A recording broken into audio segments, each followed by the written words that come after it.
No one remembers how they ended up at the theater. There are whispers between the set pieces, hushed questions of where are we? What are those inhuman sounds from the audience? Or those things in the orchestra pit? Sometimes one of us would recall a time elsewhere, but it was a vague dream which quickly vanished when the director shouted, or the audience made their arcane sounds of approval.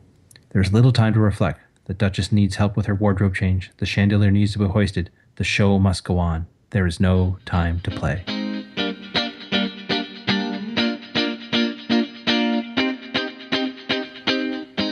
Welcome, everyone, to the No Time to Play podcast, where we talk about board games, video games, and all manner of fun we don't have time for. I am one of your hosts, Scott, and I am joined by Matt, Hello.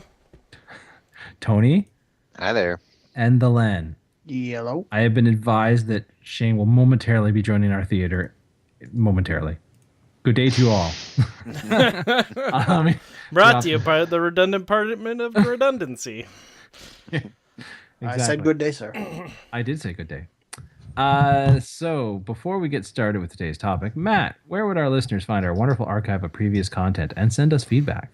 Well, Scott, they could come see us by going onto your little search engine and type in www. Or you don't need to, actually. My search engine? I don't have a search engine. The Scott search engine. The Scott search engine. The internet search engine. The best search engines.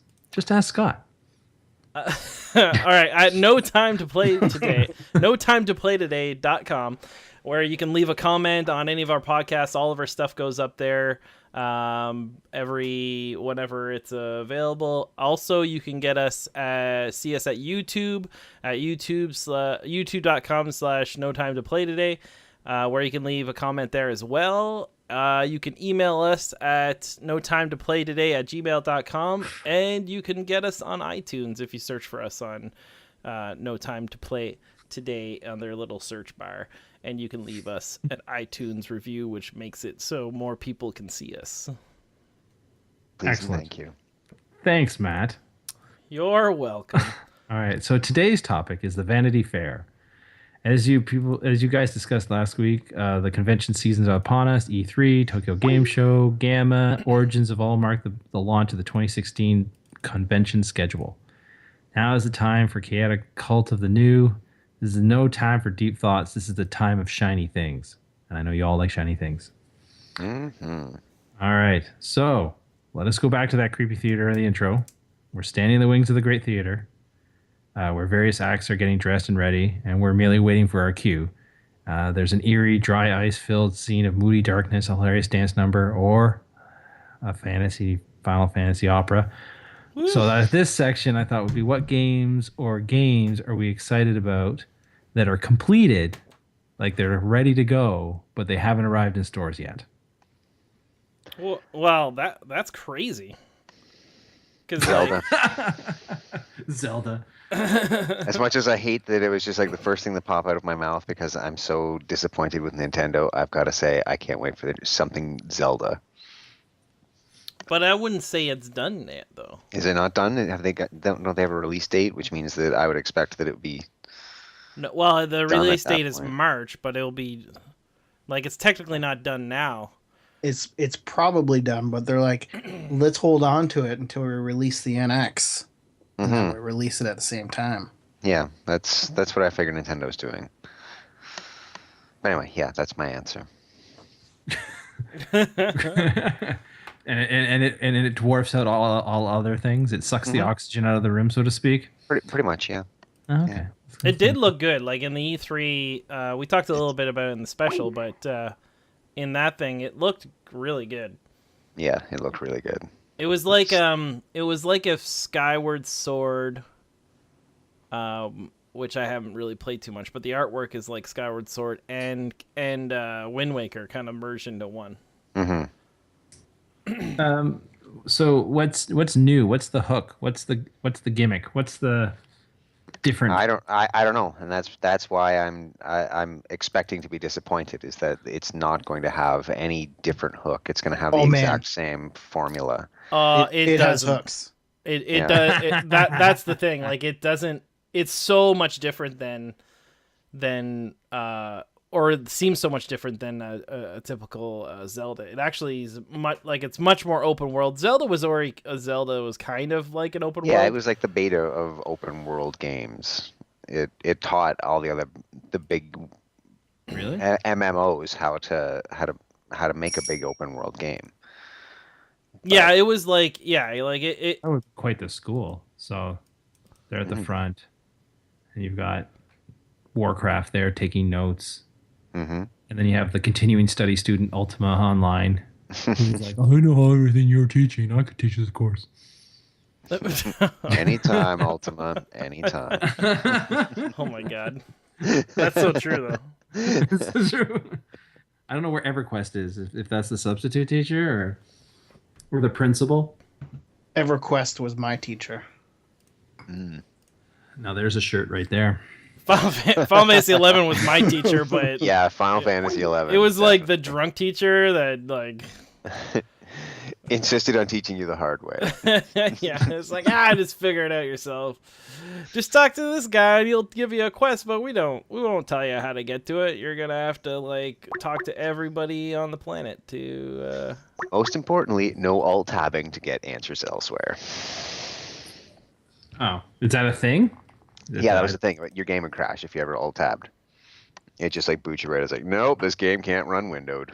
Yeah, and then they had to make a third party app, like not a third party, like it was like the players made it to make it. It was technically a pirated mod for it that make it so you can run it in windowed mode. Well, unsanctioned, probably not pirate. It's not like they're like unsanctioned. That's the correct word. However, they did add it into one of the patches later in the game because they recognized it's a problem.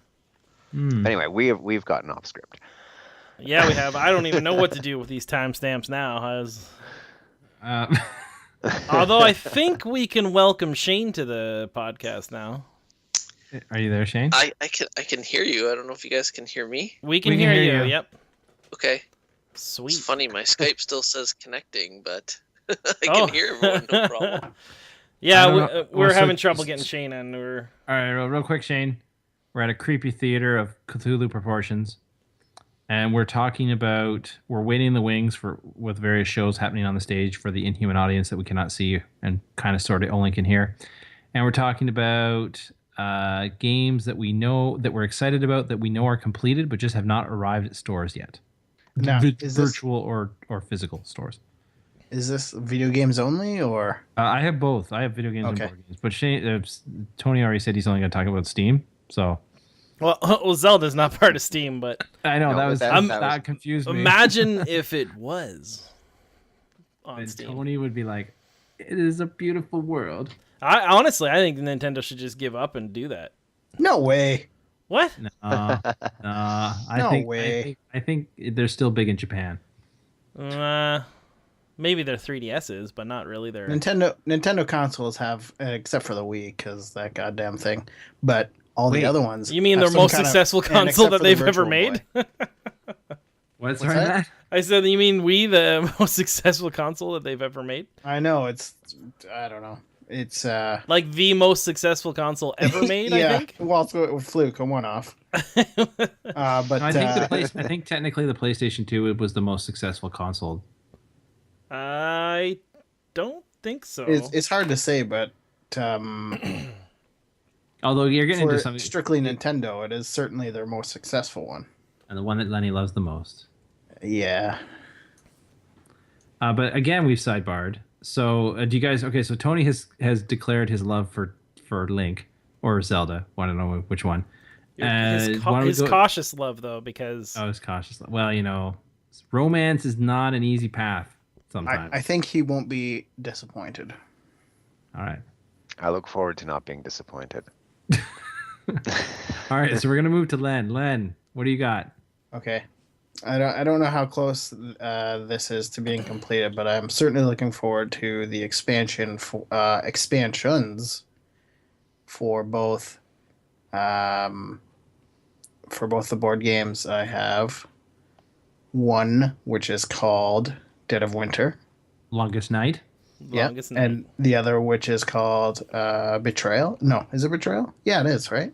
Yeah, Betrayal. Yeah. Yeah. I think so. I'm it's looking forward to both those expansions. the Widowmaker, I think is what it's called. Is it?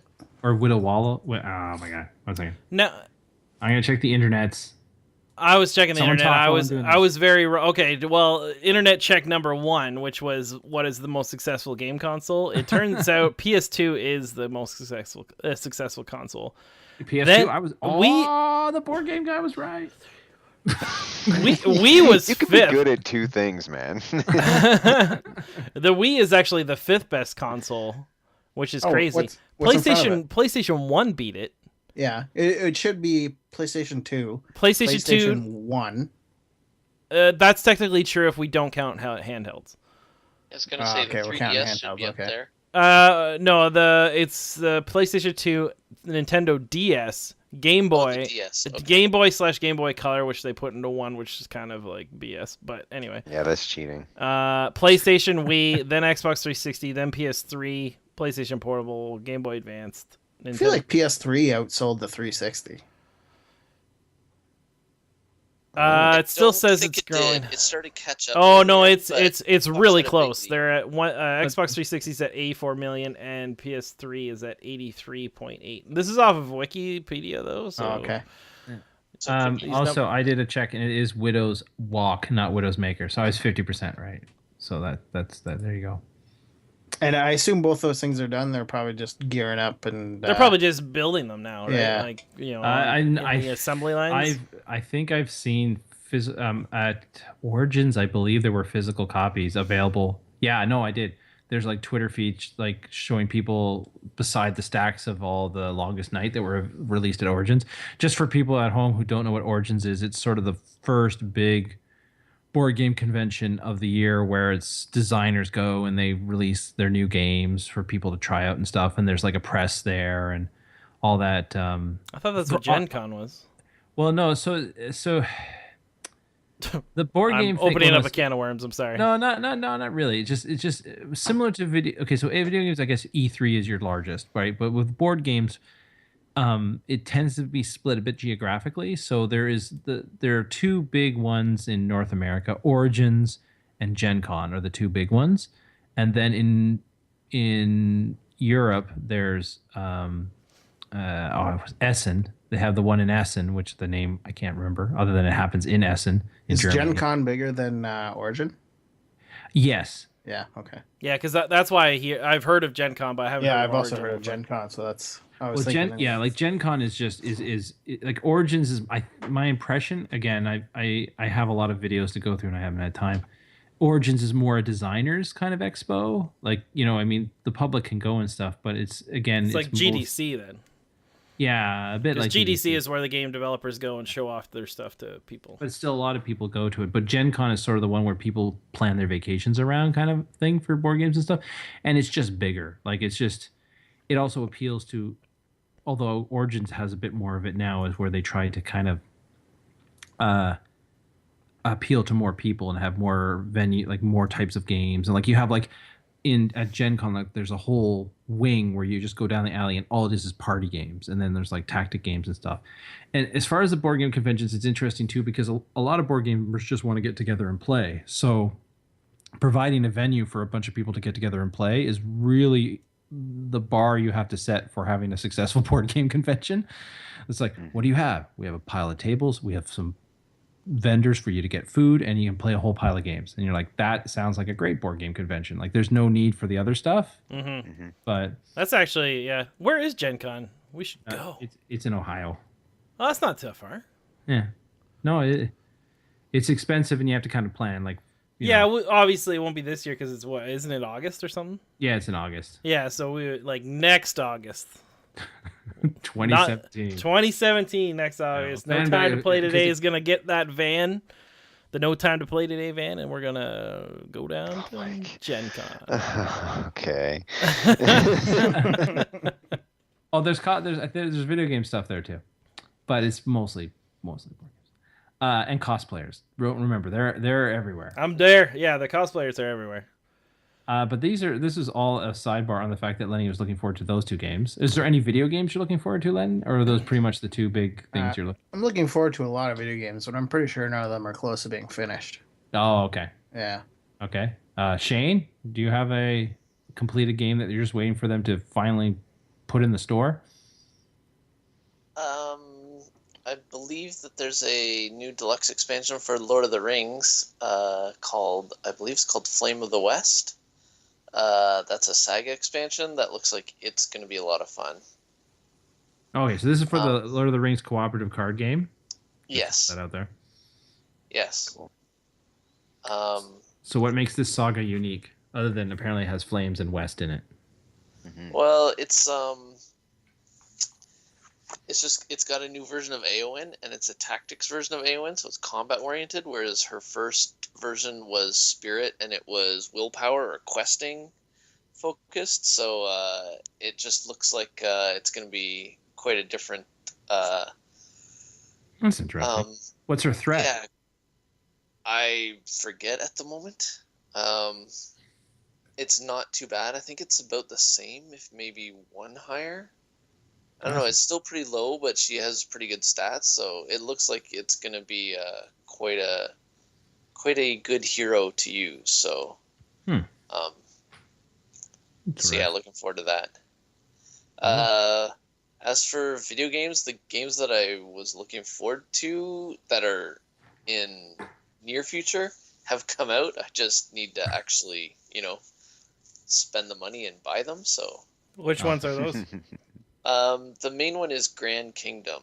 I played the demo for it, and I really like the demo, so I'm looking forward to playing the full game. Yeah, the another podcast I listen to, the main guy or one of the main guys. Wait, you listen to other podcasts? I do. I know. I'm like cheating on ourselves, but he really loves it. He's a huge into the strategy RPGs, and he says it's great. Like, it's awesome.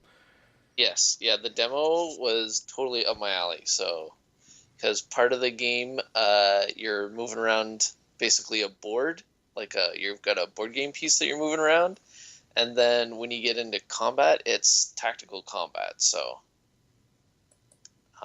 but with a little bit of a different twist from normal. So it's tactical, but looking at the pictures, it looks like it's like a double dragon kind of thing. Kind of a little bit. So what it is you have up to basically 4 characters, and you set a formation, and the battle takes place on basically there are 3 lines or rows basically that you can be on. I'm with and you now. You get a certain amount of movement points, and you can move horizontally within your row or up to another row, and you have only a certain amount of movement points, and then once you're done your movement, this is why depending you love on what it. kind of character you are, will give your area of attack. So this is like Soul Forge meets Japanese RPGs. No wonder you love this. It's merging everything I love into one game. It's like everything you love. Can you collect things in it? Because then it would be perfect. Oh yeah, you collect resources, and you can craft oh my weapons. Gosh, it's like the perfect game for you. And as you go to different missions, you can get different classes of characters. So it's got like a job system, which is totally up my alley. Well, that's exciting. All right. Yes. Okay. Anything to add, or should we do Matt? No, go do Matt. Matt. The only game, there's games that are like in the future. They're totally not done yet, though. But the one game that is most likely done, because it's coming out the end of July, is I Am Setsuna, which is a game I think it's coming out for the Vita as well. I'm not 100% sure, but it's definitely coming out. Not in North America. Oh, that sucks. Just so you know, that's why it's not on my I'm looking forward to it list anymore. Although I guess I could play it on PC, but it just feels wrong because it feels like such like you're cheating on your Vita. Yeah, your Vita will be looking at you and be like, "Why, Shane? We had something." Apparently the Vita version had long load times, and so they thought people wouldn't like it. But that's probably that's true. I watched the videos, and it didn't look that bad to me. But so I Am Setsuna is pretty much just the spiritual successor to Chrono Trigger, essentially. It's like an action RPG, but done in that 2D kind of overhead style. The artwork looks amazing. It looks like a kind of like a cool traditional story from back in the day and stuff. So it's looking really good. I'm pretty excited for it. it'll be a nice like, hopefully bite size. I don't know if it's gonna be like a long game, but They said it's going to be quite long. all right. I'm slightly less excited about that now, but In a world of Final Fantasy. Just as a complete sidebar for our I'd like to point out that I think I am in the lead for the video. for the video game component. Yeah, and I'm almost done the order, which is I don't know if you want my opinion on it, but it's not good. What, the Order 1886? Yeah, I liked it. Was all right. I'm like, this is like a badly written Bond movie. Like, I mean, it's gorgeous, and I like some of the design constraints they did, so like forcing you to walk so that they can make it appear more cinematic and stuff. But some of the writing is just really makes no sense. Even the worst Bond movie to me is good. That's true. No, but I said He's got you there. A bad Bond movie. Also, I think I'm getting kind of worn out of steampunk, the genre, because it seems like all the big steampunk things always happen in London, and it's just, I don't know. It's just, I'm not. I mean, I'm gonna finish it because I like what other games would have steampunk London? No, just the I don't know what other games. I know board games. There's a ton of board games set in steampunk, Victorian England, and like a bunch of novels always are set in steampunk. Whenever they say, "Oh, read a steampunk book, you'll love it," I read it and I'm like, "Oh, look, it's in London," and it's not even real London. It's the cartoon version of London that has. There's a Sherlock Holmes, there's a Jack the Ripper. There's people going pip pip cheerio and all that sort of stuff. But yeah. Well, isn't that what? Oh, jeez, Matt. That's what they want to be. That's what they want to be. They all aspire to be like that. I actually think about this is sort of a broad topic, but I saw an interview because I was doing a bit of research for the podcast for the Order, and I listened to the guy talk about how they had tried to make it so incredibly realistic. And it's just like, if you go to these locations, this is what it looks like. And I'm like, if it's set in 1886 during the peak of the British Empire, why are the streets empty? Like the streets, like, well, the fact that it was remarkably clean, which I appreciate. They probably did that for gameplay purposes, but it's still, England was grubby in the 1886. There were horses everywhere, and there was like people. Yeah, everywhere. but like that would make your PS4 explode. Like that's. Yeah, no, I appreciate that part, but I guess I'm getting. I don't like when I develop. Also, it's an alternate universe as well. Yeah, and there are werewolves running all over the place. Yeah, no one wants to be out where that's happening. Yeah, that's true. Yeah, I generally look indoors when the wolves come out. Yeah, well, I guess more. I'm saying if you're gonna say your game is realistic, then I guess I'm basically saying you shouldn't say that. Yeah, but like that he was thinking like the way in the context that he was doing it, it's the architecture's realistic. Like that's probably what he meant when he said it's realistic looking. Yeah, I guess maybe not necessarily the theme, because honestly, if your issue is it wasn't crowded enough, other than like the crazy zombies and all the crazy stuff, and like it's an alternate history, right? So maybe that alternate London wasn't crowded. You can explain it like that. Yeah, I'd just like to add something that's off topic, but kind of on topic. The Last Guardian would be something I'd like to play that's probably done, but just being manufactured. It was probably done about 10 years ago. They just and they have to keep updating it for every new system that comes out. Well, they did actually have to do that. I think they had to do that once because it was originally going to be for the PS3, and then they had to change it for the PS4. Yeah, that makes sense. But yeah, no, I like. I think I'm not sure if I beat it. I got really far into it, but like I thought it was all right. Like nothing. It's not my style of game at all. Like I'm not a big cover-based shooter guy, but I think for what it was fine.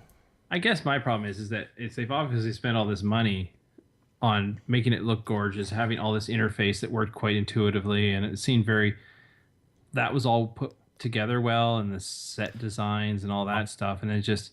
Also, I'll tell you this much. But the writing, I'm like, it can't be that expensive to have a writer. Like that's the cheapest thing you could have. Really, out of all this stuff, I'm like, we'll just hire a writer. That being said, the developer that made that game is called Ready at Dawn, and those guys, like they were kind of like a second tier developer. They weren't, they didn't make. I'm trying to think of. They made the God of War, like they were like the PSP. Yeah, they did the ports. The God of War ports and the PSP God of War games, and they're like they were a smaller team, right? And then the Order 1886 was their first like really big game. And it looks like actually they've released they're releasing 3 more games, and it looks like they're back to doing small stuff again, because I think probably the development team was like, we don't want to do that anymore. Oh, maybe. Well, because it's like, to make something that, like, graphically that game is crazy, right? So to make something like that is a lot of hard work. Yeah. So yeah.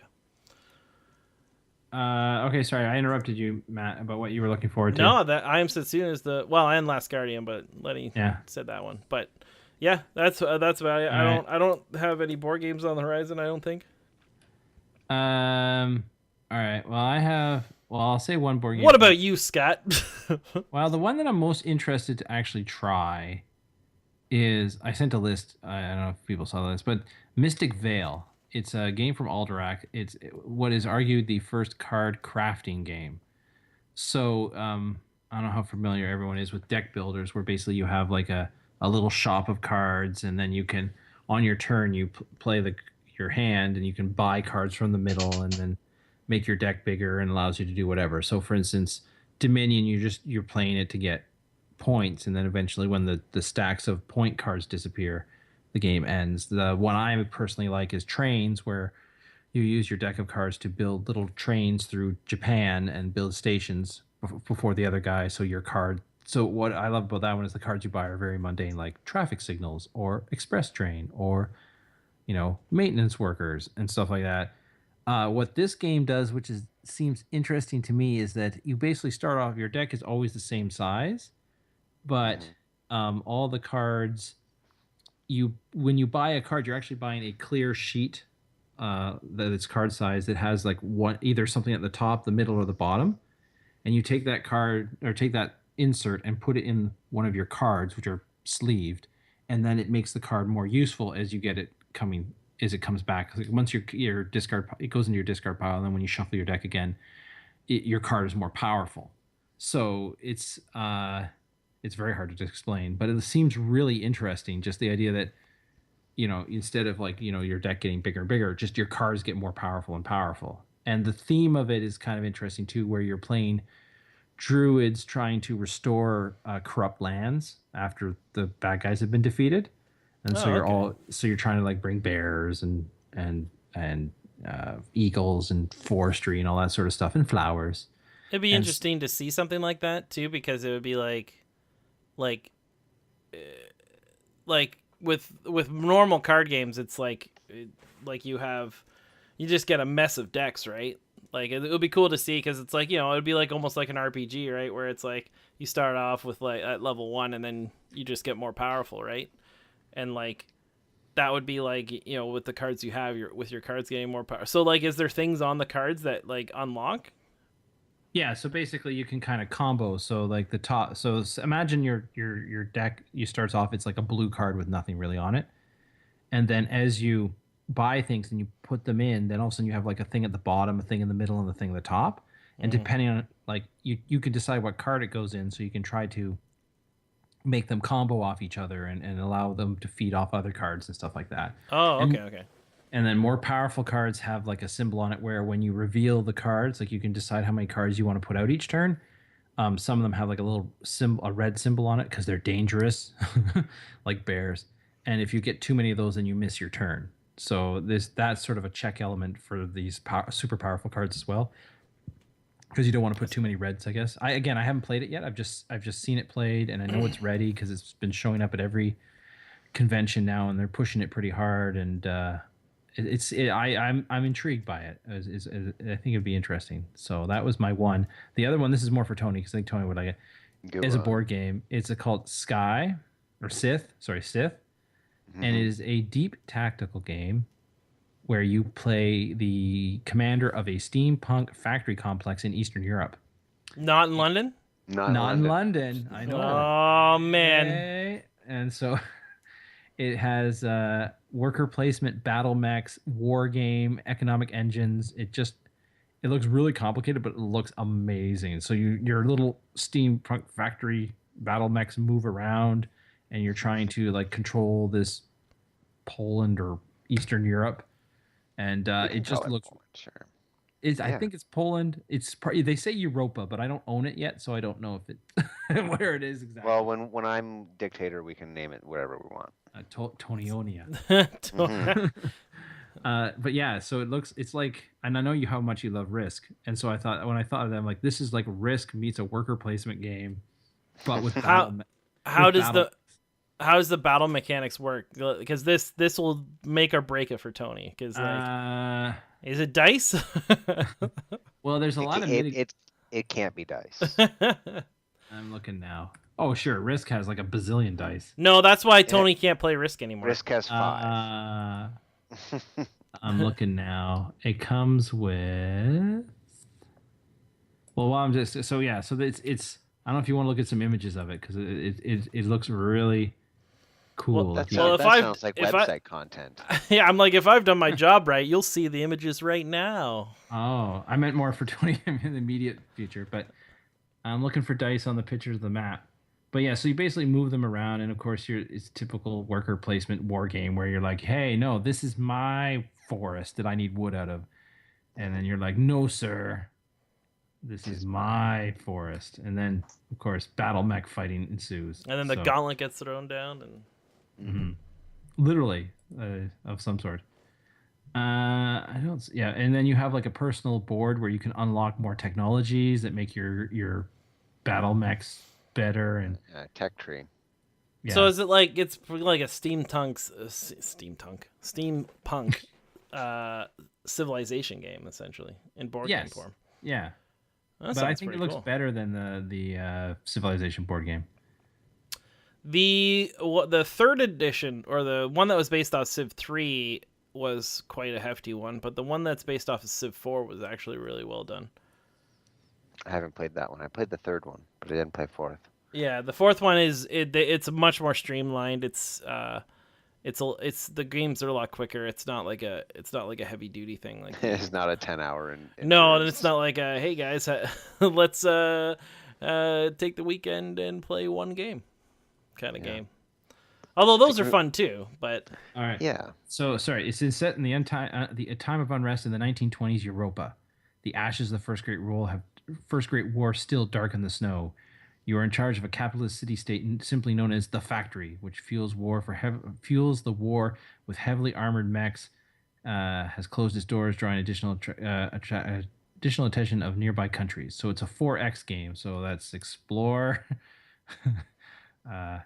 Explore, expand, evolve, and execute, I think. Anyway, yeah, so you conquer territories, enlist new recruits, reap resources, gain villagers, build structures, and activate monstrous mechs.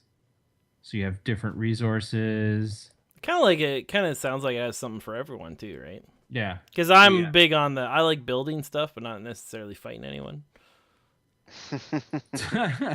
It's like you want to team up with. That's why I like to play Civ with other people, so they'll protect me while I make a really smart civilization. Yeah, I'm looking. And then I'd take some money and build soldiers to kill the other people. Yeah. So Sai has been using a streamlined action selection mechanism to keep gameplay moving at a crisp pace. There is no player elimination, nor can. While there's plenty of direct combat, you can damage other units, but you cannot kill and destroy other mechs due to their size. It has engine building.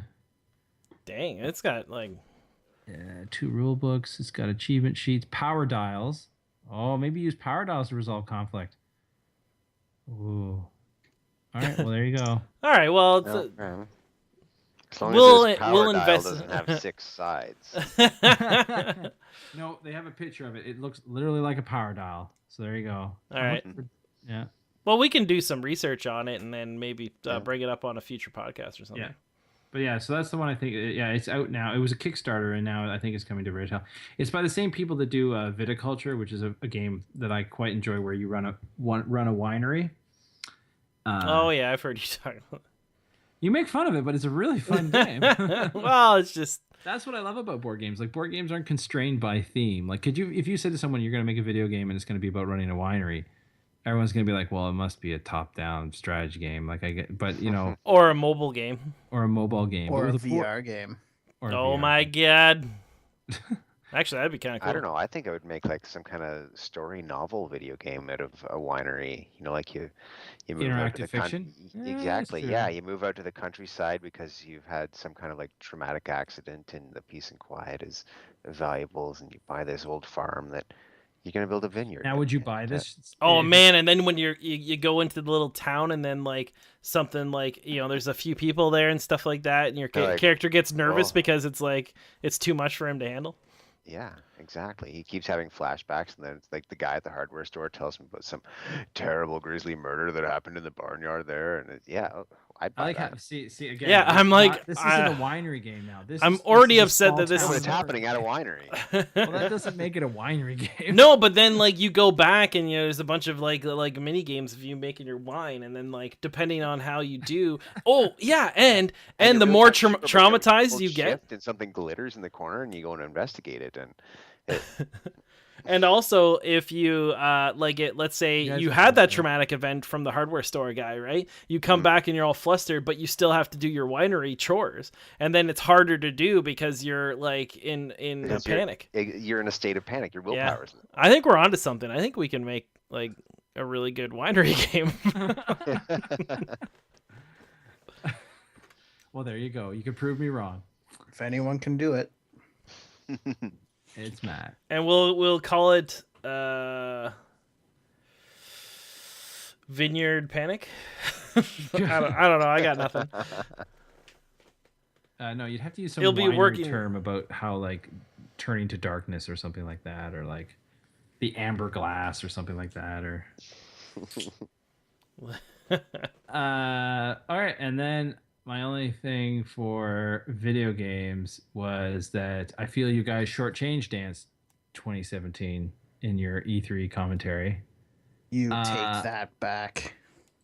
Well, I was just saying it's interesting when you think about it, though, that it is kind of interesting that they're trying to use the phone, and I'm more appreciative from a technical standpoint because this means that they're probably collecting metadata on their Dance 2017 audience. Because if you have to download, it's just Dance, not Dance Dance. Oh, it's just Dance. Yeah, no, because Dance Dance is something. Dance, or is it Dance?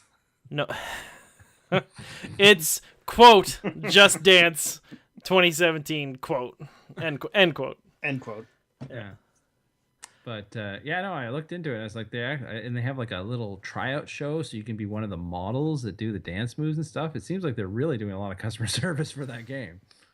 Well, the game is like, I think it's like Ubisoft's like one of their like highest selling games, just because it's like it's much more friendly for like family friendly type game, right? I think it also is very conducive to alcohol. Yeah, I remember playing Just Dance at parties on the Wii, Lenny's favorite system. Nice. Full circle.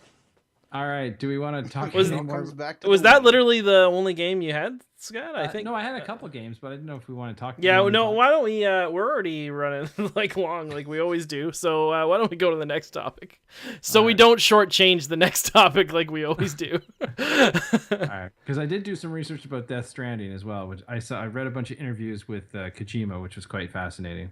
He's a interesting guy. Yeah, it's very far out though. Yeah, he's like. Yeah, this is pretty far out. Well, they literally just found the engine for it. And I don't think they even did that, did they? Well, they were down to 2 engines, and they made Death Stranding trailer with Norman Reedus being all naked and stuff.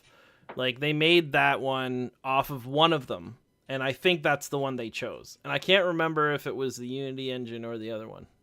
What's interesting is I saw him interviews talking about the subject matter, how it is actually not a Silent Hills, but he's envisioning it more as a spiritual successor for Metal Gear. And he also was talking about his inspiration was a Japanese writer named Kobo Abu, I think his name is. I got a bunch of his novels after reading about it, which he's a famous surrealist Japanese writer who talks about people sort of in. He puts people in very odd, lonely situations, and that's what his books are kind of bleak. But yeah, so it sounds interesting, the subject matter that he's going to be doing for this next game whenever it comes out in 2021 or something like that. So, do you want me to move on, or does yeah, or sorry, yeah. Yes? Yeah, let's move on. Move on? All right. Okay, so we've helped the performers and the wings get on stage, so we get to step back and go to the little cantina where people eat, have a little rest before they, have to go back to doing the play on the theater. We swap gossip and thoughts about the director and how the theater's being run. I wanted to start off this section with a discovery that I made on the Guardian website about a company called Arctic Shores. It's a software company that designs a series of video games to test the aptitude of potential employees to see if they are a good fit for the job. So this is apparently this is called Oh yeah, I read an article about this. Yeah, psychometric science. It's also being applied to improve team performance.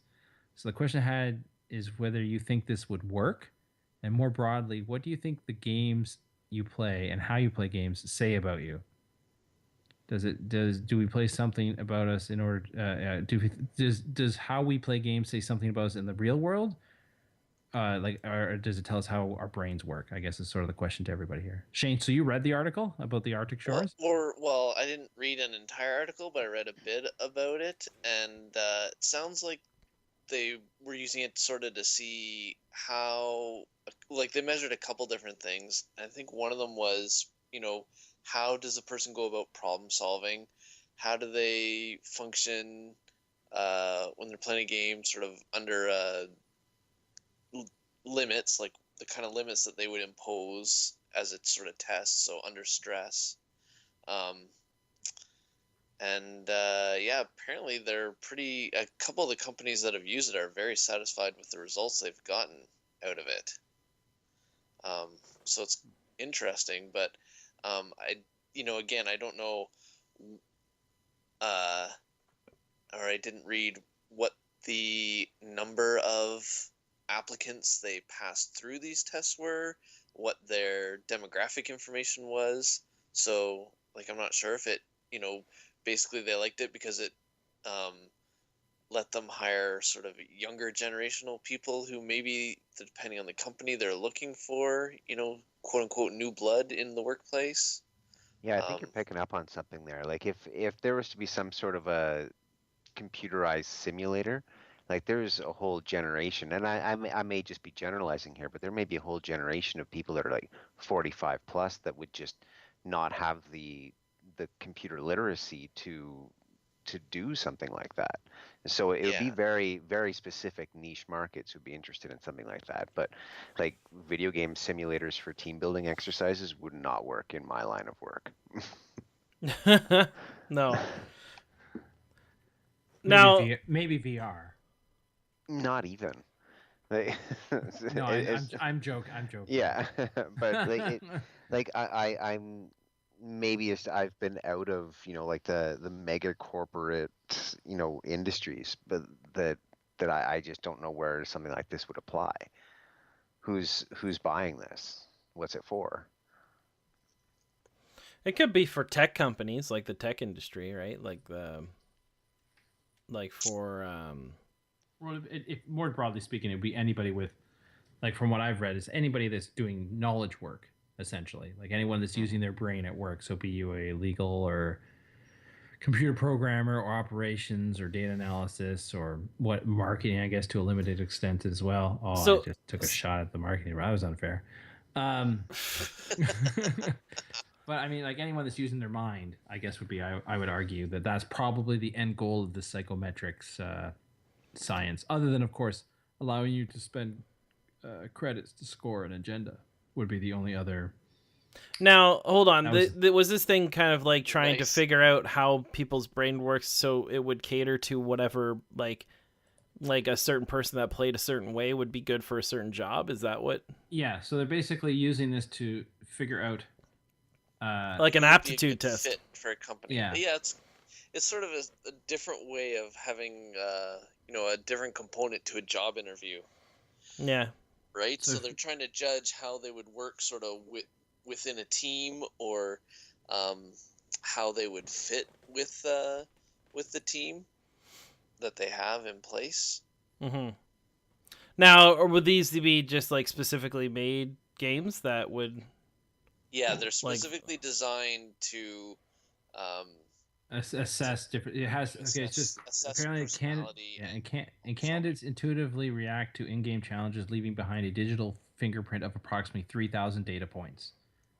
Oh, okay. Combining big data analysis combines thousands of in-game actions into meaningful psychological variables. Candidates' traits are compared to a large norm group or employer specific benchmarks.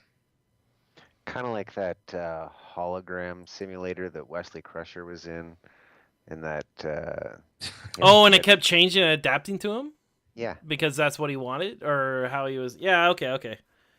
Oh, when he was in the academy. Yeah, that's right. Yeah. Okay. Sorry, I got excited and I yelled over you. It's all good. we're watching the same episode in our head now. Yeah, pretty much. Well, yeah, this also could be adapted into other ways too. Like it can almost be for like if it's psychoanalyzing how a person reacts to certain situations, it almost could be used for some sort of therapy for people as well. Yeah, very true. Like not obviously the same way, like it wouldn't like an aptitude test for job interview is different, but like you could use it for like the same reasons or something, someone trying to cope with like something, right? Yeah, some kind of like rehabilitation. depression. You mean like depression? Yeah, heck, Post-traumatic actually stress. people do that with just normal regular video games, not not catering video games. Have you guys Yeah, ever heard Depression Quest? Have you heard of that one? Yeah, I is that the one that you can't win? I Or don't know it's if you like can't win it. Yeah, it's pretty dark, is what I've heard. Yeah. Much like depression. Yeah, it's like yeah, it's on Steam, I think. Or is it one of those ones that it's just like off of a website? I don't know. It's interactive fiction, is what I've heard. So. Yeah, it's like yeah, but like that like that's not so much of like helping someone through depression. That's bringing awareness to depression, not necessarily. That's true. Like it has it was made it's for more a of an different reason. educational simulator. Yeah, it's an educational tool, not a coping thing. But yeah, it's like I think it's that stuff's kind of cool, but like again, like it would be very specialized for what industry you're in. Mm-hmm. Now, do you think that they could be spoken that the way you play games actually reflects how you work in life, or do you feel it? I know you always say it's more about escapism, but Like the way you play. I don't think it would accurately reflect. I find there's similarities in my gaming world that often appear in my work world as well, namely inventory problems. There's never enough space to do what I need to do properly. I thought you were going to every say something game like, every game I find play. stuff in the bushes. I thought you said I'm going to find Exactly. stuff in the Well, Everywhere. actually, that might be something that like because like I don't really suffer from inventory problems the same way as you do, which might reflect something that's different about me than you, right? Quite Like possibly, in yeah. real life too. Yeah. So like things that like challenges and things that you excel at in games might, translate over to real life in either similar ways or different ways. Mm-hmm. That's very true. The inventory one is the only thing I can think of right now, though.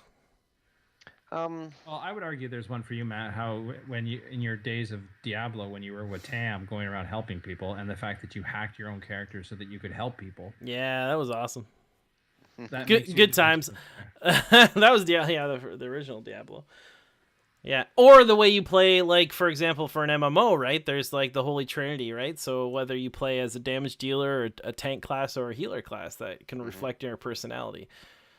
Yeah. Or someone that likes to dabble in all of them. I like to dabble in all of them, but I am a tried and true tank. Like I've been I can't not be one.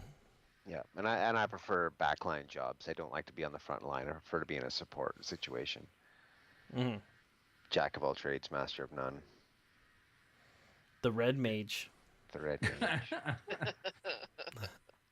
Alas, poor Red Mage. I He can't just loves wait. life. He loves life so much that he has to That he experience all can't of it. stop casting regen. I can't wait for the day where I can call up my best friend Tony and say it's time to go back to Final Fantasy 14. And that day will be the day that I look at an article and that article says Red Mage is a new job coming out for Final Fantasy 14. And as soon as that happens, I'm like, Tony's coming back. Although Red Mage will be hard to do. Yeah. Just because of the way, because the speaking about the Holy Trinity of the DPS, the healer, and the tank class, Red Mage is master of none of those, and it would be very hard in a group dynamic to fit the Red Mage properly Wait a minute. into it. According to the internet, they've already confirmed that there is going to be a Red Mage. That's a damn dirty lie. I take Matt. Okay. It hasn't been confirmed. I trust Matt over They're super suspicious. Everyone's like, it's kind of like one of those all but confirmed. It's just a matter of when. Like, obvious. There's probably a good chance that FanFest, which is the Final Fantasy 14 kind of like convention that they have every year, or every other year. They always announce their next expansion for that. People are pretty much saying that Red Mage seems to be kind of like what's going to happen next. Red Mage and Samurai seem to be the two jobs that are like pretty much on the top of, like, they're probably going to announce it. It's just, for the next expansion, not for right now. But I predict that, what did I say? There's going to be 3 jobs. Samurai, which would be the tank job. Red Mage will probably be a DPS. Although it'll have, like, kind of like Bard's a DPS as well, but it has, like, support abilities as well. Red Mage will work really similar to that. And then Dancer as a healing job. Yeah. Cool. But yeah, sorry, I went way off topic there. Sorry, guys. What a shocker. A Final Fantasy sidebar. Well, I gotta get them in. Uh, We can't not have an episode where we don't talk about Final Fantasy, right? Am I right? You are right. All right, thanks. don't encourage him. I see. Lenny, did you have any thoughts? I didn't. Say I was about to say, I'm much, like, but I Lenny pretty is much- no Pretty thought. much said what I had to say there. Okay. All right. Well, if we have nothing else, we can now move to the part where.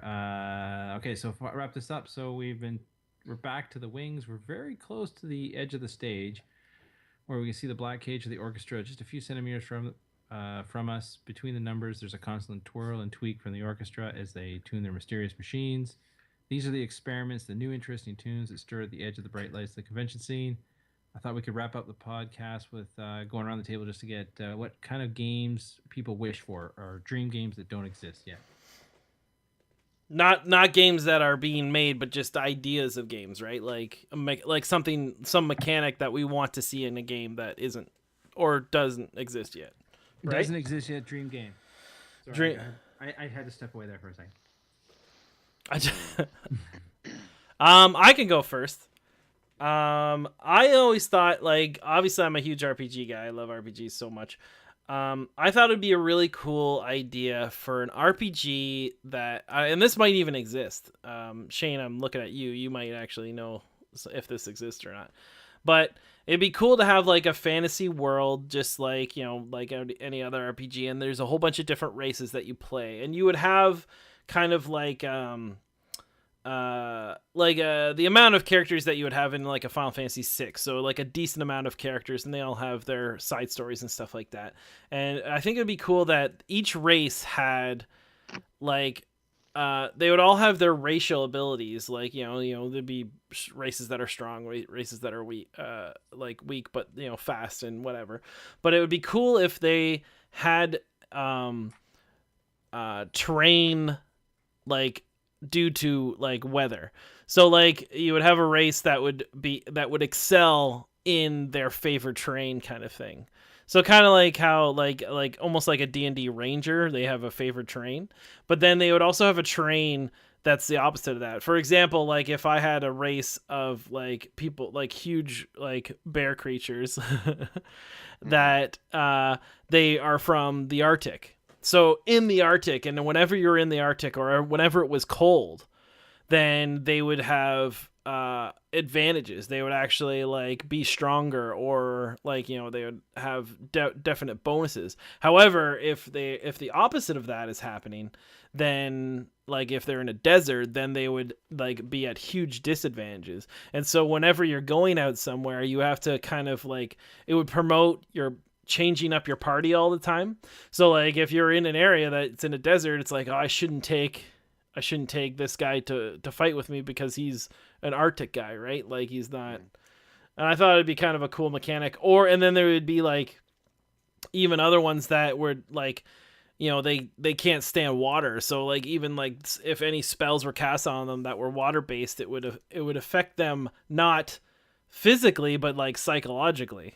And then they would be like, it's like they would it's like they would get wet and they don't want to be wet or something like that. So it's like they wouldn't fight as well because they're like distracted by it. A lot of what you're saying sounds a lot like some of the traits that they've incorporated into the Darkest Dungeon. Yeah, How that much of I you've played, but that game, it's installed. That's about it. it is so hard. There's something about the game that I don't understand just yet because my people just keep like Wait, is it set in a steampunk Victorian London? No. Mm. It's dark, it's spooky, it's haunted, it's foul and awful, and the voiceover guy just stresses me out, and it's just hard. But a lot of the stuff is that like the torchlight can only get to about 70%, and otherwise your guy will freak right out. That would be like a terrible interruption. As we learned, Tony, and that was you should have said, and that is how I solve world hunger. Is what you should have on the break. Well, that's next podcast. That's next podcast. Okay, yeah. Gotcha. I've heard good things about Darkest Dungeon. Again, it looks like it's one of those lane games like that Shane loves. When he's not beating me at Star Wars, the card game, I hear he loves to play. Yeah, well, and you know what? Star Wars card game is actually like a lane thing. A little bit. Now that I think about it, yes, it kind of is. And that's why you don't like Doomtown, because Doomtown's not a lane. There's no. If I made Doomtown a lane game, I think you would like it. You'd be like, I can move in lanes and I can send people down.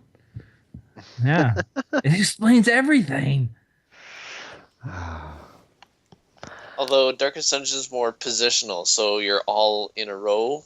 And it's all about which position you're in will allow you to perform certain attacks or you'll have advantages and disadvantages. Yeah. Or someone will only want to fight from the back because they're scared or...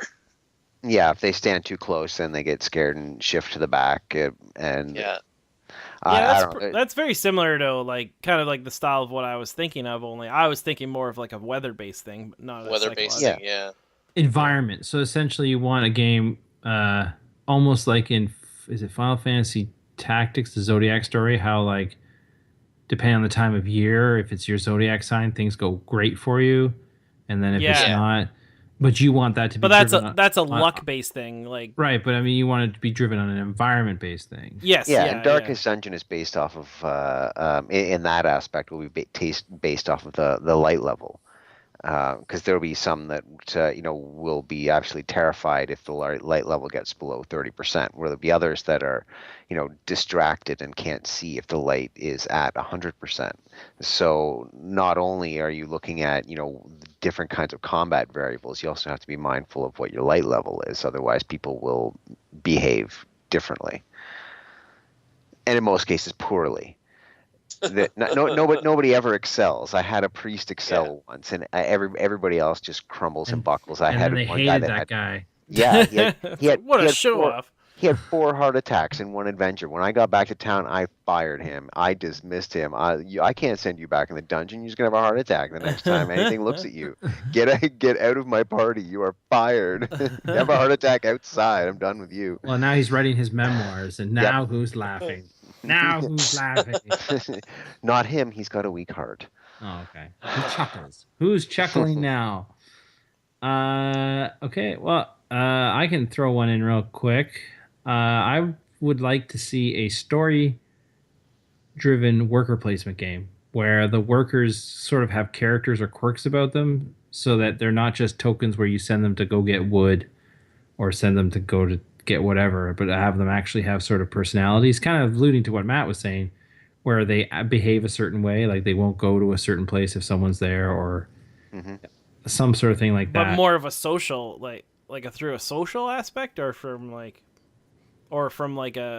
psychological thing, do you mean you couldn't put a person here because there's another person there that they don't like, or yeah, something like that, maybe. Yeah. That kind of thing. Basically, because the problem with a lot of worker placements, they call them worker placements, and really all it is just sort of action buying. Like, I send my guy to the Citadel so that I get a book this turn, or I send them to the woods. A couple games actually make it worker placement where I've sent them to get wood. It's going to take them 3 turns to get the wood, and then they'll come back. Or if I leave them there, I'll get more wood the longer they work there. But they're all generic. Like, it doesn't matter which meeple you put or which token you put, they're all the same. And so I would like the idea of having have kind of like a life simulator attached to your well, no, peon. yeah, or even just simply having quality. Like, you have one really good worker, he's reliable, and then you have the drunk, and you're like, there's you flip a coin or roll a dice, and you're like, there's a good chance that worker's not going to do anything. All of a sudden your management of the game and your tactics are you have to kind of manage your workforce, not just managing resources. So it's like if you have let's say you have a worker that's claustrophobic, you can't can't send him to the mines because he would freak out, right? But you can send him into the forest and chop wood for you because there's the likelihood of being enclosed in spaces and stuff like that is less. Basically, that'd be kind of cool, actually. Yeah, making workers more like workers. They could be unreliable and have feuds with people and not want to go to certain places because they don't like certain people, or just to kind of give that element to it, so it's not just a simple I'm putting a meeple here, I'm getting 2 wood, I'm going to trade that 2 wood for 1 gold kind of thing. Now and having workers that you can't use because you don't trust, having a worker that I can't use the drunk because if I send him with my gold to go do something, I don't get the gold back because he gambles. He's gonna go. Yeah, he's gonna gamble it or drink it away or something. Yeah, that would be good to a certain degree. If it would have to be kind of peppered in, not because if it was the main part of the game, I could feel that it would be. Oh yeah. Too much luck based, and Tony wouldn't play it. Yeah, if it's luck based, a strategy game with luck attachment. I feel Tony would just never place the drunk worker. He just use all the other ones. I place him in the bottom of the well, perhaps, but or deep into the mines. Yeah, it's like you just go to these mines. Tony, but you could win the game if you just move him there. No, I'm not doing it. Yeah, so that was my idea. I don't know who wants to go next. My idea, I think, could be a bit more complex because I'm not looking at it more from the game perspective, but from the console or the media in which you choose to play it. Because everybody excels using different hardware, so why not make a game that requires multiple hardware outputs or inputs rather to make it go? So I'm envisioning something like an airship simulator. So you've got a pilot that requires a certain kind of console, and there's a certain kind of puzzle or action or something that he has to perform to do his job. But then you've got an engineer who's using a completely different console or controller. So it's like it'd be like Artemis, right? It's like Space Cadets, but it's taking Space Cadets with all its various board game mechanics and then just having it instead being video game hardware mechanics. Exactly, yeah. So everybody's got to have a different kind of tool to play the same game, and unless you've got the right kind of tools, the game isn't going to work properly. Oh, So I like that. That'd be you're going cool. to be at some sort of a disadvantage, or you've all got to come together and fill in the space. If you've got a party of 5, but only 4 of you have the right controllers, then you've got a additional puzzle solve to make up for the 5th controller. That's a neat idea. That's my thought. That's a That good one. sounds cool. And like stuff like that might be coming down the road because you're starting to see stuff that is crossing over like, Cross-platform, so you'd have somebody working on a mobile device. You might have somebody working They in a tried- VR. Yeah, So- yeah, like they tried to do that with it's like the second screen experience, right? So they had what was it? I think it was Battlefield 4. So Oh yeah, you had that general or commander. yeah, the or something. general commander, and he would be on a tablet while everyone else is playing on console. Yeah, so you got I some people do- playing I in a do first believe that- person, and you've got another person looking at a top-down map. I think the Wii U played around with that too, right? Yeah, to a lesser Yeah, extent. they tried a little bit. I found that the Wii U quite often they tried, and I don't want to use the word failed, but I found that either all the information you needed was on one screen or the other, and the other one, the opposite screen, was just decoration. They They liked unfortunately the idea of the split screen more than they were better at executing it. Well, the biggest problem is they tried so desperately to have like the dual screen, but for the console. But the problem with that is like the 3DS and the DS, they're right beside each other. So you just have to do a quick glance and you're already on the other screen. But the problem with the Wii U is the fact that you're holding the controller at your lap. So Yeah, it's but like, there was some interesting stuff with that, like with Monster Hunter and with Zombie U, where you look down at the game screen to manage your inventory, which is Tony's favorite game, Yeah. and then but you're there's no pause. So like particularly in Zombie U, like you're like shuffling through your backpack or whatever, and then a zombie meanwhile manages to shamble up to you because you weren't paying attention. Like I thought that was an interesting experiment too with it, Yeah, and like, like- Nintendo Land with the like hidden information that like the guy who had the gamepad or the girl who had the gamepad had different information than what everyone else saw on the big screen. Like Yes. that I felt was Yep. interesting as well. I 100% agree. But like Star Fox, I played it staring at my lap. This TV screen was for everybody else to watch me play. There was no useful information on the screen for me as a player. Everything else was done. I on the- heard that game had excellent writing, almost as good as The Order, is what I heard. I'll tell you this much. And My wasn't Star eyes just Fox? drifted in opposite directions. wasn't The Order Star- has to have better writing than Star Fox. Like, But wait, weren't they both set in Victorian London? that's a Star Fox game I'd play. So Tony, Star Fox in the London. way, Star Fox, Team Fox. just to Fox bring it back McCloud, to seats from England. Tony's original idea, that's how I used to play TIE Fighter with a friend of mine when we were at university. One of us would be the pilot who would use a joystick to control where the ship was going into fire, and the other person would be basically the engineer on the keyboard, and they would adjust, shield, power, weapon, where all the power was going to, whether it's going to shields or whether it's going to firing control systems, and they were the one who was sort of divide and determining conquer. what the next waypoint was. So you were like basically an Etc. R2D2 unit. One person Yeah. was the R2D2 unit, and one person was like the pilot. Exactly. Exactly. Well, yeah, but aren't too like not to get super nerdy here, but like our TIE fighters don't have that. They don't have the R2. Well, you weren't actually playing. It's the- another you're just- pilot, isn't it? You were playing the TIE Fighter game. Well, actually, in like I the thought you played the bad single guys in TIE TIE Fighter. fighters only had one pilot. Oh, and they that only was had it. one. It was Oh, only- okay. Yeah, the original TIEs. But anyways, you know what? But you know what? In my universe, those TIE Fighter guys have not an R2D2 unit because obviously they're evil. So it'd be like an EV2 unit. they had HAL.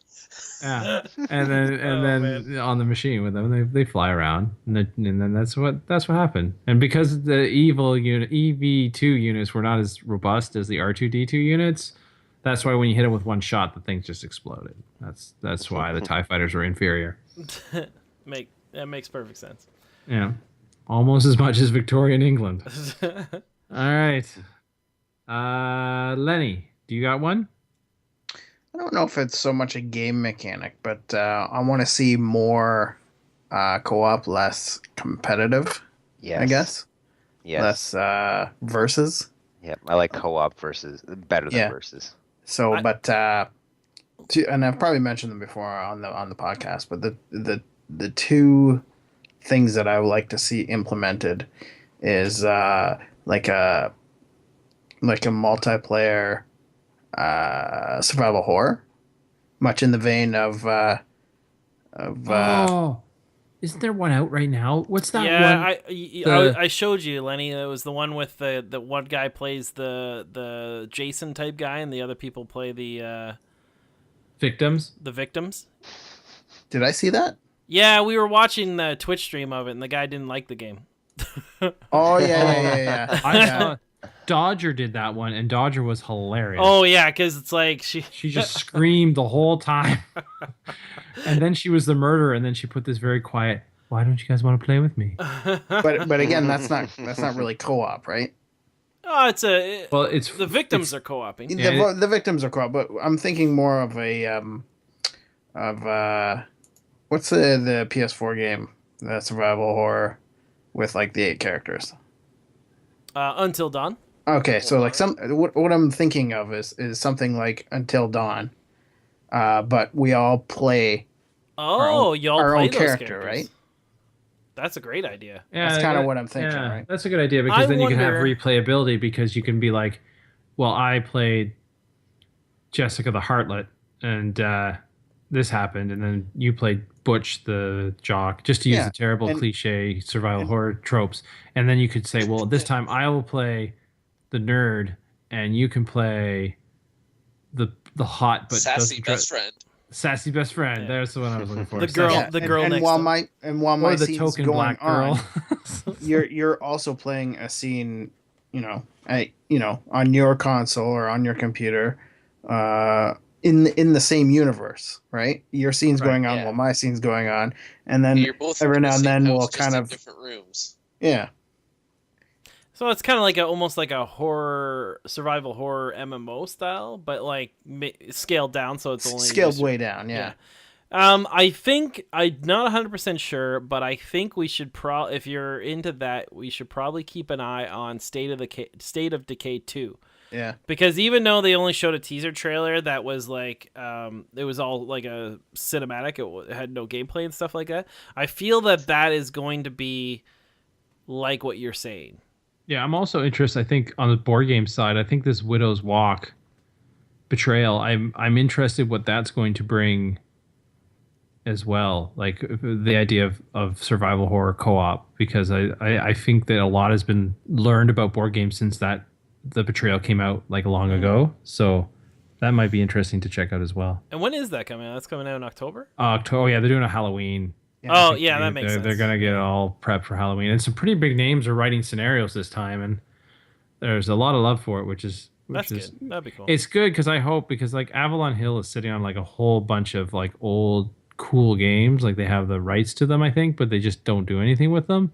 So if this does well, I think they'll actually start looking into their library and try to see what else they can bring out, because that's what's happening now. Because board games are coming back, a lot of people are digging through, well, what do we have the rights to? And they're taking these games from the 80s and they're just repackaging them with better art and like cleaning up the rules a bit. And so a lot of those games that used to be in the back of bookstores that gather dust are now having new, prettier versions put out, which is pretty exciting. So Sweet. yeah, I think the only person we've missed is Shane. Is that correct? I believe so. What do you got? So my thing that I would like to see is I'd like to see a tactical, like a SRPG that uses things in the environment to like allow you to move differently and do different attacks. So, for instance, if you're in a bar, you could like jump up onto a table and grab a bar stool and hit someone with it instead of having to draw your sword or whatever. Or you're fighting on a staircase and someone's on the ground level, you could jump off of the staircase, grab a chandelier and use it to swing down and attack the guy instead of having to walk down the stairs, or if there's a guy blocking you at the bottom of the stairs that you normally have to defeat that guy before you could get past him. And you can So even would- go a different one. way to move around. Would this game be on the Vita? Of course, Well, Alright. all games should be on the Vita. All these all games should be on the Vita. Yeah. And that would be Shane's dream. You know? Or you're in like a swamp and you can just you can have one character like drop underneath the water or something, so that if another character moves near, they can like pop up and get a bonus for a surprise attack kind of thing. Or any number of different things, just different ways to use the Just be more environment physics based.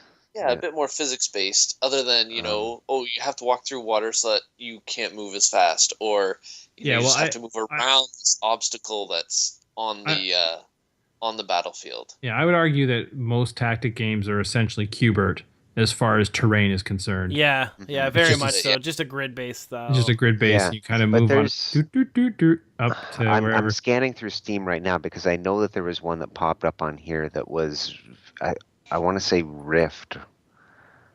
Rift is I the saw that MMO. too. Yeah, it was MMO based, and that was the big thing, that it was really combat changed with the environment that you were in.